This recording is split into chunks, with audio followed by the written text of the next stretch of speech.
അപ്പൊ ഇന്ന് നമ്മുടെ 30 days വെയിറ്റ് ഗെയിനിങ് സീരീസ് നമ്മൾ സ്റ്റാർട്ട് ചെയ്തത് 25th ഡേ ആണ്. ബാലൻസ് ഒരു 5 ദിവസവും കൂടി. ആൻഡ് ഇത് കഴിയാനാവണ ഈ ഒരു ടൈമില് I M feeling so grateful ഞാൻ ഇത് സ്റ്റാർട്ട് ചെയ്തു എന്നുള്ള കാര്യം. കാരണം അന്ന് 75 ഹാർഡ് കംപ്ലീറ്റ് ആയ ഒരു ടൈമില് പിന്നീട് അങ്ങടിക്ക് മെല്ലെ മെല്ലെ ഞാൻ ഫുഡ് കഴിക്കൽ കമ്മിയായി വരുന്നത്. ബട്ട് ഈ ഒരു സീരീസ് സ്റ്റാർട്ട് ചെയ്തപ്പോൾ എഗെയിൻ ആ ഒരു മൊമെന്റം ക്യാച്ച് ചെയ്യാൻ പറ്റി. അതായത് നമ്മൾ വൺസ് ആ ഒരു ട്രാക്ക് വിട്ട് കഴിഞ്ഞാൽ പിന്നെ അത് ചെയ്യാന്ന് പറഞ്ഞാൽ കുറച്ച് ബുദ്ധിമുട്ടാണ്.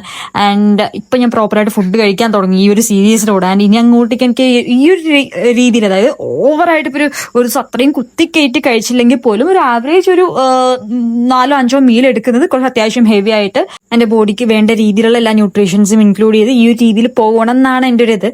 സോ യാ, ആൻഡ് ഓൾസോ ഇന്ന് രാവിലെ ഞാൻ വാം വാട്ടറും ഗീയും നട്ട്സ് കഴിച്ചു. പിന്നെ ആഫ്റ്റർ ദാറ്റ് വർക്ക്ഔട്ട് ചെയ്യാൻ പോയി. ഇന്ന് ഞാൻ ട്രൈസെപ്പിനും അതേപോലെ ഫോർ ആംസിനുള്ള കുറച്ച് വർക്ക്ഔട്ട്സും കാര്യങ്ങളൊക്കെ ചെയ്ത്.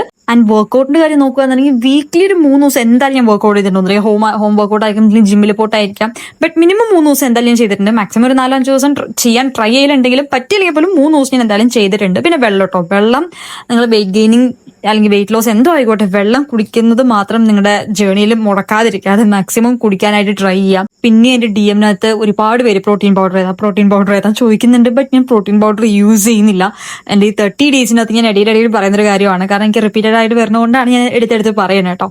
പിന്നെ എഗ്ഗ്, നിങ്ങൾക്ക് പ്രോട്ടീൻ പൗഡർ നിങ്ങൾക്ക് എത്ര എഗ്ഗ് കഴിക്കാൻ പറ്റും അത്ര എഗ്ഗ് കഴിക്കുക. നല്ല ലെവലിൽ നമ്മളെ സപ്പോർട്ട് ചെയ്യും. ഓക്കെ, പിന്നെ വർക്ക്ഔട്ട് ചെയ്ത് വന്നൊരു 11-11:30 ഒക്കെ ആകുമ്പോഴാണ് ഞാൻ ബ്രെഡും എഗ്ഗും കഴിച്ചു. പിന്നെ ഉച്ചയ്ക്ക് ലഞ്ച് എടുത്തില്ല. പിന്നെ ഒരു ചായ കുടിച്ചു. വൈകുന്നേരം പഴവും നെയ്യൊക്കെ കഴിച്ചു. മാംഗോസ് കഴിച്ചു. നൈറ്റ് കഞ്ഞിയും അതേപോലെ ഉരുളക്കിഴങ്ങ് ഉപ്പേരി അത് കഴിച്ചു. പിന്നെ സ്മൂത്തി കൂടി കുടിച്ചിട്ട് അവരുടെ വൈൻഡപ്പ് ചെയ്തു.